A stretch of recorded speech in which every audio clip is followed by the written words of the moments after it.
Guys, कैसे हैं आप सब। मैं उम्मीद करती हूँ कि आप सब खैरियत से होंगे। चलिए अपना नावल वहीं से स्टार्ट करते हैं जहाँ से हमने अपना एंड किया था। ये जिस आदमी का गिरबान पकड़ कर मारने की धमकियां दे रहे हो, उसी ने मौका पर आकर तुम्हारी बीवी तुम्हारी बेटी की जान बचाई। ये जिस औरत के घर को तार तार करने की आप धमकी दे रहे हैं यमीन साहब, उस औरत की शोर मचाने पर लोग इकट्ठा हुए और आपकी बेटी और बीवी की इज्जत बची। इस रात को जब इस घर की चार दीवारी के अंदर वो चार गुंडे घुस आए थे, पुलिस ने तो कह दिया वो चोरी करने आए, मगर वो आपके साथ खानदानी दुश्मनी का बदला लेने आए थे। कशोरंटी ने यमीन के हाथ को उस आदमी के गिरबान से हटा दिया था। आप सब लोग हैरान हो रहे होंगे कि ये सूट बूट पहना शख्स कौन है। ये यमीन गुफार है, गुफार आलिम के बेटे, जो इस गांव के सरपंच रह चुके हैं। और जिस औरत पर यहाँ हमला हुआ वो उनकी खानदानी मुलाजमा नहीं थी जिसे आप लोग सोच रहे थे। कशोरंटी ने आज जब बोलना शुरू किया तो चुप ना हुई। उनके अंदर भी एक आग जल रही थी। उस रात वो घोर की बिखरी हुई हालत भुला नहीं पाई। उन्होंने सब कुछ कर दिया, घोर को यहाँ से भिजवा भी दिया, पर वो तपश 10 गुना बढ़ गई थी यमीन को अपनी बीवी और बेटे के साथ देखकर। वो तो चाबी देकर वापस चली जाना चाहती थी, पर जैसे जैसे गांव के लोग जमा होना शुरू हुए, उन्होंने जैसे जैसे यमीन को बातें सुनाना शुरू की, इसकी गैरत जगाना शुरू की, तो यमीन के गुस्से को देखकर इनसे भी रहा ना गया और नतीजे पर बड़ा मजमा बनकर सामने आ गया। वो उनकी कोई मुलाजमा नहीं, बेबी थी यमीन की, और वो बड़ी बेटी जिसकी इज्जत आज हराब हो जाती, वो यमीन गुफार की बड़ी बेटी, जिसकी पैदाइश पर यमीन ने इस गांव पर 1 साल तक अनाज बांटा था, तोहफे तहाइफ बांटे थे। वो बेटी जो शायद इनकी जागीर की मालिक भी थी, वो इसी गांव में हाथ छान रही थी। ये कहते ही गांव वालों ने कुछ बातें यमीन को सुनाई और सब वो गढ़ खाली कर दिया था। उस वक्त वो वहीं उस बेंच पर बैठ गया था जहां उसकी बीवी बैठी थी, उस तेज तूफानी बारिश में, जब वो यमीन की दूसरी शादी को अपनी आंखों से देख कर आई थी। उसकी नजरें बार बार इस घर को देख रही थी, जो इन बिखरी हुई चीजों को, जब उसकी नजर जमीन पर पड़े उस फटे हुए कपड़े पर गई और साथ पर उस डायरी पर, उसकी बेटी की डायरी। माजी बहुत तला होता है, इतना तला कि आपको जीते जी मार देने की ताकत रखता है अगर आप अपनी माजी के विलन हो तो। हेल्थ केयर सेंटर की इस सीनियर सीईओ की बातों ने इसे मजबूर कर दिया था आज फिर इसी गांव में वापस आने को। अपनी औलाद को अपना फर्ज समझे, ना कि कोई शर्मिंदगी कि आप अपने ही बेटे को अपने दोस्त का बेटा बना दें। अपनी जेब से उन्होंने इस घर की चाबी निकाली थी, जो उस दिन से उनके पास थी, जब से कोशोरेंटी ने दी थी। मगर उस दिन के बाद वो आ जाए थे, तलाश में इसी खुशी की जो उन्होंने खो दी, अपनी बेटी की तलाश जिसे ठुकरा दिया गया, अपनी बीवी की तलाश जिसे गुनवा दिया गया। इन्हें सबकी तलाश थी, सिवाय अपनी बाकी बच्चियों के। क्या यमीन कुफार को इतने सालों के बाद भी वही नफरत थी अपनी बाकी बेटियों से? यस मॉम, मैं शाम की फ्लाइट से पाकिस्तान आ रहा हूँ। नहीं नहीं, डैड को मत बताइएगा, मैं सरप्राइज देना चाहता हूँ। जी मैं बता दूंगा, पक्का, ओके बाय। दूसरी तरफ से फोन जैसे ही बंद हुआ, इस लड़के ने गहरा सांस भरकर सामने खड़ी इस लड़की की तरफ देखा था। और मुझे कब बताने वाले थे, पाकिस्तान पहुंचकर? Zofia baby, listen to me. No नहीं, you listen to me mister Yameen Ghaffar, मैं डैड के घर जा रही हूँ, अब जो कहना इन्हें ही कहना। वो कमरे से बाहर जाने को ही थी जब यावर ने आगे बढ़कर इसका हाथ पकड़ा था। तुम्हारे डैड ने ही मुझे कहा है वहां जाने के लिए जोफिया। मुझे नहीं समझ आ रही कि उनका क्या झगड़ा चल रहा है डैड के साथ, जो वो हमें दरमियान में लेकर आ रहे हैं। व्हाट, सीरियसली डैड ने तुम्हें जाने का कहा? यस, उन्होंने कहा, और ये थ्रेट भी दिया है कि अगर मैं पाकिस्तान नहीं जाता तो वो हम दोनों की डाइवोर्स करवा देंगे। उन्होंने यहाँ तक कह दिया है कि वो डैड को बता देंगे कि मैंने यहाँ छुप कर एक क्रिश्चियन लड़की से शादी की हुई। इस बार इसने सोफिया की आंखों में देखते हुए कहा था, जो अभी भी यकीन नहीं कर पाई थी। मगर डैड ऐसा क्यों करेंगे? उन्होंने तो हमारी शादी करवाई थी और कहा था कि वो तुम्हारे डैड से बात करेंगे। यावर, मुझे समझ नहीं आ रही, मैं अभी इन्हें कॉल करती हूँ। नो, उन्होंने मुझे तुम्हें बताने से मना किया। आई डोंट नो, मगर मुझे कुछ ठीक नहीं लग रहा। डैड ने मुझे बिजनेस में इन्वॉल्व कर देना है, स्टडी की वजह से ही उन्होंने फ्री हैंड दिया हुआ था। सर पर हाथ रखे वो बेड पर बैठ गया था। प्लीज परेशान नहीं हो, मैं करती हूँ बात। नहीं, अब फायदा नहीं, मैं मोम को कॉल कर चुका हूँ, आज ही फ्लाइट है, मैं जा तो रहा हूँ, मगर तुम्हारे डैड ने मुझे मजबूर किया है जाने पर, ये बात याद रखना। जोफिया के माथे पर बूसा दिए वो बेडरूम से चला गया था। मुझे तो यकीन नहीं आ रहा, सच में यावर आ रहा है? जी अम्मी, आ रहा है, वो अभी फोन आया, मगर अभी यमीन को नहीं बताना। गुफार, आपने सुना, हमारा यावर वापस आ रहा है, अब यमीन को संभालने वाला आ रहा है। हादी से ध्यान हट जाएगा, ये तो बहुत अच्छी बात है। हम ग्रैंड पार्टी ऑर्गेनाइज करेंगे हमारे पोते के लिए, सारे शहर को इनवाइट करेंगे, यामीन बहुत खुश हो जाएगा। गुफार साहब की आंख जैसे ही भीगी थी, उन्होंने अपना चेहरा दूसरी तरफ कर लिया था, पर उनकी बीवी ने देख ली थी उनकी नम आंखें। उनकी भी यही कैफियत थी, वो भी तरस गई थी अपने बेटे को दोबारा खुश देखने के लिए। आलिया जैसे ही रूम से गई तो वो दोनों बिल्कुल अकेले हो गए थे। अगर आज गौहर और बच्चियां होती तो यमीन बस कर जाए गुफार। उनके होते हुए यमीन को एक पल भी खुशी का नसीब नहीं हुआ। आप तो जानते हैं। मगर मुझे अब वो पहले से ज्यादा उदास लगता है बेगम। मेरे बस में हो तो सब पहले जैसा कर दो। मगर बेटों का सुख फिर भी गौहर नहीं दे सकती थी गुफार। 5 बेटियों का बोझ जिस मर्द पर हो वो मुआशरे का सामना कैसे करता है? मैंने अपनी आंखों से देखा है यमीन को। बस बेगम, अब सारी गलती गौहर बेटी इसी की थी। इसलिए तो यमीन की दूसरी शादी से बेटा हुआ, और वो भी अब नॉर्मल। दूसरा ड्रग एडिक्ट, और अब तीसरा वो आज मालूम हो जाएगा बेगम। जो चला गया वो बूढ़ा नहीं था, बहुत अच्छा था।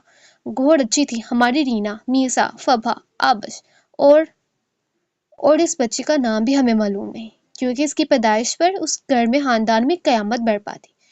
उनकी तरह बातें उनकी बीवी को चुप करवा चुकी थी। उनकी एक बात अभी भी ऐसे जैसे इस कमरे में गूंज रही हो। जो चला गया है वो बूढ़ा नहीं था, बहुत अच्छा था। मुझे समझ नहीं आ रही, मुझे अभी भी यकीन नहीं आ रहा आपने रीना के लिए रिश्ते की बात की, ये जानते हुए भी कि इस घर से हम कैसे आए हैं। दादाजी, कल को अगर मेरी रीना की भी बेटियां हुई तो क्या इसके साथ भी वही होगा जो मेरे साथ हुआ? क्या मैं अपने माजी को देखकर आप पर आपकी बातों पर यकीन कर सकती हूँ? दादाजी ने अपनी बीवी की तरफ देखा तो और वो हंस दिए थे। हमारी 4 बेटियां हैं और अल्हम्दुलिल्लाह हमारे खानदान में ऐसी सोच नहीं। बेटा, मैं तुम्हें यकीन दिलाता हूँ, मुझे रीना बेटी बहुत पसंद है। ये तुम भी जानती हो, मेरी ख्वाहिश अब की नहीं है। जब मैं तुम्हारे ससुराल आता था तो तब से ये मेरी दिली ख्वाहिश थी। मगर गौहर बेटा, हम दोनों बहुत उम्मीद से आए हैं। तुम एक बार सोच लो, रीना से पूछ लो, मगर वादा करो कि तुम इस बारे में लाजमी सोचोगी। हम लोग इस खानदान से अब मिलते जुलते नहीं हैं, और ये इस दिन से है जिस दिन से यामीन ने दूसरी शादी की थी। कुछ देर और बातें करने के बाद वो दोनों तो चले गए अस्पताल से। घर जाने की बजाय गौहर अपनी दोस्त के घर चली गई थी, और ऐसा वो तब तब करती थी जब जब वो किसी ऐसे कश्मकश में मुब्तला होती थी जहाँ इसे मशवरा देने वाला कोई ना हो। शाज़ेन हैदर, इस फैमिली से रिश्ता आया है और तुम सोच रही हो। गौहर, तुम्हें गौहर, तुम जानती हो कितना कितना प्रेस्टीज बैकग्राउंड है इस फैमिली का। शाज़ेन हैदर वो तो बहुत होनहार बिजनेसमैन है, और इसीलिए डर रही हूँ। मैं रीना के नसीबों से डर रही हूँ। अगर वो लोग भी बेटी पर बेटे को फोकिया देने वाली हुई, अगर मेरी बच्ची की औलाद में बस बेटियां हुई तो। उफ, बैठो यहाँ। सोफे पर बिठाकर चाय का मग भी थमा दिया था और एक घूंट भरने का कहा था। तुम्हारे बहाने मेरी बेटी ने मुझे भी मीठी चाय वो दी, वरना ऐसे हिटलर की तरह फीकी चाय पिलाती। अम्मी, मैंने सुन लिया है। किचन से जैसे ही आवाज आई वो दोनों दोस्तों ने कहका लगा दिया था। अब गौहर जरा रिलैक्स हो गई थी। गौहर, तुमने अपनी बेटियों को अपनी आंखों का ताड़ा बनाकर पाला, उनकी परवरिश इतनी अच्छी की कि मैं भी समझती हूँ कि ना कर पाती। जानती हूँ जानती हूँ तुम डर रही हो कि उन्हें कहीं आगे जाकर वो दुख तकलीफ न मिले जिसका सामना तुमने किया, मगर तुम जानती हो ये बेटियां इस डर से गढ़ बिठाकर नहीं रखी जा सकती। बादशाहों की बेटी भी ब्याही जाती है। इतने बड़े महल रखने वाले भी अपनी बेटियों को अपने पास नहीं रखते, क्योंकि उन्होंने अगले गढ़ ही जाना होता है। आज शहजान का रिश्ता ठुकरा दोगी, कल फिर कोई रिश्ता ठुकरा दोगी। आज तो शमीर हैदर खुद चल कर आए अपने पोते का रिश्ता लेकर। तुम्हें नहीं लगता इनके होते हुए तुम्हारी बेटी के साथ कोई नाइंसाफी नहीं हो सकती? रीना भी शादी नहीं करना चाहती। हा हा हा। रीना इस जमीन को पूछती है जहां से चलकर तुम जाती हो। तुम कहोगी तो वो जरूर मानेगी। क्यों नहीं मानेगी? तुम कहोगी तो जरूर मानेगी। और मैं तो कहती हूँ कि जितनी जल्दी हो सके रीना की शादी करो, बाकी बेटियों के लिए भी रिश्ते ढूंढो। मगर घो- मगर घोर सर झुका चुकी थी। सच बताऊं तो मैं किसी बेटी की शादी नहीं करना चाहती यमीन के बगैर, इनके बाप के बगैर। ये बहुत बड़ा फैसला है यमीन। वो शख्स ने तुम्हें और अपनी बेटियों को जिस दिन अपनी जिंदगी से बाहर निकाला था गौहर, सब हकूक़ फ़राइज़ से दस्तबरदार हो चुका था। ऐसे मर्द बाप कहलाने के काबिल नहीं होते जो अपनी बेटियों की कदर नहीं करते। आज देखो अपनी बच्चियों की तरफ, सब की सब एक से बढ़कर कामयाब हुई हैं। अगर इस शख्स के साए में रहती तो कामयाब हो पाती? जहाँ सुबह शाम बेटे बेटे का नाम जपते रहते हो सब। मुझे वो कल वाली डॉक्टर, मेरा मतलब है मुझे इन्हीं सीईओ से मिलना है। सॉरी सर, मैं इस वक्त ज़रूरी मीटिंग में है। ओके, मैं इंतज़ार कर लेता हूँ। मगर सर, यमीन कैबिन के सामने वाले बेंच पर बैठ गया था और इसके 2 गार्ड्स दोनों तरफ खड़े हो गए थे। जो भी वहां से गुजर रहा था वो उसे देखते हुए जरूर जा रहा था। ऐसा हर रोज थोड़ी देखने को मिलता था कि शहर का मशहूर बिजनेसमैन आपको किसी का इंतजार करते हुए दिखे। इसे इंतजार करते हुए 1 घंटा हो गया था और रीना ने एक बार भी अपनी असिस्टेंट को گو اہڈ کا اشارہ نہیں کیا تھا۔ آدھے گھنٹہ پہلے ہی وہ اپنے کیبن میں واپس آ گئی تھی۔ میم وہ سر ویٹ کریں، اوکے اندر بھیجیں اور یہ ماسک بھی دے دیں۔ اور شمائلہ سے ماسک لے کر پہن لیا تھا اس نے۔ ہے وہ تو مسکرا کر اندر آئے۔ رینا نے کوئی ری ایکشن نہیں دیا تھا۔ جی سر آپ ملنا چاہتے تھے، کچھ ضروری بات؟ آپ کے بیٹے، آپ کے دوست کی بیٹے کی ڈاکٹر نہیں ہوں میں نہیں ہوں۔ آپ ان کے کیبن میں جا سکتے ہیں اگر آپ کو کچھ سوال پوچھنے ہیں تو۔ اس کی نظر آج سامنے رکھی فائل پر جمی ہوئی تھی۔ وہ یمین کو ایک نظر بھی نہیں دیکھنا چاہتی تھی۔ پتہ نہیں کیوں اسے اب وہ محبت نہیں رہی تھی اس شخص سے جو اس کا باپ ہونے کے ساتھ ساتھ کسی اور کا بھی باپ بن گیا تھا، جن کے وجود کے لیے اسے اس کی ماں کو اس کی بہنوں کو گھر سے نکال دیا گیا۔ اس شخص نے اپنی زندگی سے نکال دیا۔ میں اپنے بیٹے کی کنڈیشن کے بارے میں آج آپ سے بات کرنے آیا ہوں۔ دیکھیں سر میں بھی مصروف ہوں، آپ اپنے بیٹے کی ڈاکٹر سے بات کر سکتے ہیں۔ میں نے یہاں بلاؤں؟ اب یمین کو غصہ آ گیا تھا۔ میں پچھلے 1 گھنٹے باہر بیٹھ کر انتظار کیا آپ کی اس ایٹیٹیوڈ کے لیے؟ نہیں، میں چاہوں تو 5 منٹ میں آپ کو اس کرسی سے ریموو کروا سکتا ہوں۔ کاغذ پر لکھتے ہوئے اس کی انگلیاں رکی تھیں اور اس نے اب یمین کی طرف دیکھا تھا۔ آپ کی ساری زندگی لگ جائے گی مجھے یہاں سے ریموو کروانے میں۔ سر اوکے فائن، بتائیے کیا کہنا چاہتے ہیں آپ؟ اس کے دل میں ایک ڈر لاحق ہوا تھا کہ اگر اس نے ڈیل نہ کیا تو یہ کہیں اس کی مدر کے کیبن تک نہ چلے جائے، اور ابھی وہ نہیں چاہتی تھی کہ اس کی موم ڈیڈ کا آمنا سامنا ہو۔ مجھے اب کچھ بات نہیں کرنی۔ جب میں آپ کو اس کرسی سے ہٹوا دوں گا اس دن بات کروں گا۔ مجھے چیلنج مت کریں، میں آپ کو شام تک وقت دے رہی ہوں۔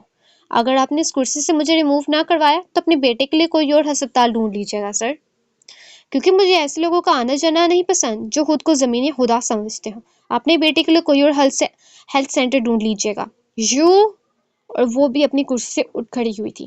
یمین نے غصے سے کوٹ کی جیب سے فون نکالا تھا اور کال ملائی تھی۔ وہ ایک نظر اس بدتمیز لڑکی کو دیکھ کر باہر آ گئے تھے اور کال پر بات کرتے کرتے وہ ہسپتال کی حدود میں تھے جب فون کے اس پار سے انہیں پہلی مایوس کن بات سننے کو ملی تھی۔ وہ اس ہسپتال کی آنر کی بیٹی ہے جسے تم چیلنج دیکھ کر آئے ہو۔ تم اسے ریموو کروانا چاہتے ہو کیا گیا ہے یمین؟ یہ ہسپتال بیسٹ ہے۔ ہادی کی آخری امید یہی ہے۔ واپس جاؤ اور اس سے معافی مانگو، اور اس سے معافی مانگ کر سارٹ آؤٹ کرو۔ نیور، کبھی نہیں۔ میں ہادی کے لیے کچھ اور دیکھ لوں گا، مگر اب یہ میری ضد ہے۔ اس ہسپتال کو بند کروا کر میں اپنی اس ہسپتال کو بند کروا کر اتنی بدتمیز لڑکی۔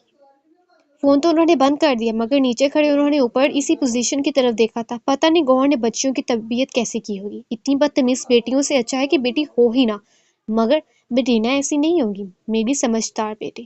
وہ اسے کہہ کر اپنی گاڑی کی طرف بڑھے تھے۔ آپ نے کبھی میرا ہاتھ پکڑ کر مجھے کامیابی کی پہلی سیڑھی نہیں چڑھایا ڈیڈی، مگر میں دیکھنا چاہتی ہوں کہ مجھے گرانے کے لیے آپ کس حد تک جا سکتے ہیں۔ مما نے آپ سے نفرت کرنے سے منع کیا۔ میں نفرت نہیں کروں گی، مگر انتظار رہے گا کہ آپ سے نفرت ہو جائے۔ یہ ریپ کیس ہے میم، اور سوسائڈل بھی۔ وکٹم ذرا سا کوآپریٹ نہیں کر رہی ہیں۔ 3 to 4 ٹائم انہوں نے خود کو نقصان پہنچانے کی کوشش کی ہے۔ دماغی حالت بالکل نل ہو چکی ہے۔ میں نے ایگزامن کر لیا ہے۔ ڈاکٹر ہمنا نے بھی اس کیس کو ایکسپٹ کرنے سے منع کر دیا۔ میں دیکھنا چاہتی ہوں انہیں۔ ڈاکٹر ہمنا؟ نہیں، اس پیشنٹ کو۔ رینا نے نرس کو شاک کر دیا تھا۔ وہ چلتے چلتے تب رکی جب نرس کی طرف سے کوئی جواب نہیں تھا۔ کس روم میں ہے پیشنٹ؟ میم اس نے پھر سے اپنی کلائی کاٹنے کی کوشش کی۔ بلڈ پورے روم میں بکھرا پڑا ہے۔ آپ کیوں دیکھنا چاہتی ہیں اسے؟ آپ سائن کر دیں تاکہ ہم انہیں دوسرے اسائلم میں ریفر کر دیں۔ رینا کے قدم رکے، پر اس نے اس نرس کو دیکھنا بھی گوارا نہیں کیا تھا اور سامنے ریسیپشن سے ڈاکٹر ہمنا کے کیبن میں کال ملا دی تھی۔ کال جیسے ہی ملی، ان کی باتیں سننے کے بعد بھی رینا نے روم نمبر دریافت کیا تھا اور اس کی فائل کو ایک بار پھر سے ریڈ کیا تھا۔ اس پوری فائل میں ایک لائن نے رینا کو مجبور کر دیا تھا۔ اس پیشنٹ کو دیکھنے پر اسے ہمدردی ہو گئی تھی، اسے ترس آ رہا تھا۔ وہ ایک اور ایسی لڑکی سے ملا چاہتی تھی جسے نکال پھینکا تھا اس کے باپ نے اپنی زندگی سے۔ رینا میم، آپ کا کام ختم ہوا یہاں بھی اور اس ہسپتال میں بھی۔ مجھے یہاں کام کرنے والی مشینیں نہیں، جذبات رکھنے والا سٹاف چاہیے جو معاشرے سے نکالے گئے مظلوموں کو پیار دے سکے، نہ کہ rejection. What? Ma'am I am so sorry. Naina اس روم کی طرف بڑھ گئی تھی جو نمبر ڈاکٹر ہمنا نے بتایا تھا۔ یہ ہیلتھ کیئر اس شہر کا ہی نہیں، اس کنٹری کا بھی سب سے بڑا ہیلتھ کیئر سینٹر تھا۔ رینا نے لفٹ کا بٹن جیسے ہی پریس کیا، وارڈ بوائے اس لفٹ میں ایک وائلنٹ پیشنٹ کو اسٹریچر پر لٹائے دوسری جانب لے جانے کو تھے جب رینا کی نظر اس چہرے پر پڑی۔ ہادی یمین، کہاں لے جا رہے ہیں اسے؟ میم ان کے فادر نے ڈسچارج پیپر بنوا لیے ہیں، وہ نیچے ویٹنگ روم میں ہیں۔ آپ اسے واپس لے جائیں، میں ان کے والد سے بات کرتی ہوں، انہیں آپ ویٹ کرنے کا کہہ دیں۔ وہ جانتی نہیں تھی کہ وہ شخص ضد کا اتنا پکا ہوگا، اس نے کبھی بچپن میں اپنے باپ کی یہ سائڈ نہیں دیکھی تھی۔ رینا نے گہرا سانس بھرا تھا۔ لفٹ میں جیسے ہی اپنی ڈیسٹینیشن پر پہنچی، اس کے تیز قدم اس کمرے کی طرف بڑھے تھے۔ نرسز نے روم سے ہونکاری کچرا بھی صاف کر دیا تھا۔ ڈاکٹرز نے ہاتھ پر سٹچز باندھ کر لگا دیے تھے۔ اب کے اس کے ہاتھ پاؤں بھی بیڈ ریسٹ کے ساتھ بندھے ہوئے تھے۔ رینا میم، آپ ابھی یہاں نہیں آئے، میں کچھ منٹ بات کرنا چاہتی ہوں۔ رینا، ہر جگہ تمہارا لیکچر کام نہیں کر سکتا، فار گاڈ سیک ابھی چلی جاؤ۔ پیشنٹ بالکل بھی اپنی سینسر میں نہیں، تمہیں نقصان پہنچا سکتی ہے۔ ڈاکٹر سمیرا، آپ سے کسی نے نہیں پوچھا، میں ڈاکٹر اظہر سے پوچھ رہی ہوں۔ ناؤ لیو۔ مگر سمیرا نے غصے سے رینا کو دیکھا تھا اور جاتے جاتے اس کے کندھے سے کندھا مار کر باہر گئی تھی، اور اتنی ضرورت اس جگہ بس ڈاکٹر سمیرا ہی کر سکتی تھی، ڈاکٹر رینا کی بیسٹ فرینڈ۔ گہری خاموشی ہو چکی تھی۔ اس لڑکی کا تن بدن ابھی بھی مچل رہا تھا۔ نرس جو غنودگی کا انجیکشن دینے لگی تھی، رینا نے اشارے سے منع کر دیا تھا۔ وہ ایک ایک کر کے سب کو روم سے بھیج چکی تھی اور خود سٹول پر بیٹھ گئی تھی۔ کیا نام ہے تمہارا؟ بد نصیب۔ اور وہ پھر سے پورے کمرے کی طرف دیکھتی ہے، اور جب اس کے ہاتھ پاؤں نہیں کھلتے تو وہ بے بس نظروں سے رینا کی طرف دیکھتی ہے، جیسے کچھ چاہیے ہو۔ کیا چاہیے؟ کیا تلاش کری ہو اس کمرے میں؟ ایک چھری؟ چاقو؟ کیا چاہیے؟ کیا تلاش کری ہو اس کمرے میں؟ ایک چھری؟ چاقو؟ کیا؟ اپنی موت، میری موت۔ اور رینا مسکرا دی تھی۔ اس کی مسکراہٹ نے اس رمی لڑکی کو بھی ساکن کر دیا تھا۔ اپنا سٹول اور پاس کر لیا تھا بیڈ پر۔ ایک موت ہی تو ہے جسے تلاش نہیں کیا جا سکتا، وہ تو ہر وقت آنکھوں کے سامنے ہوتی ہے۔ تلاش زندگیوں کو کیا جاتا ہے، خوشیوں کو کیا جاتا ہے، تلاش دکھوں کو کیا جاتا ہے، غموں کو کیا جاتا ہے۔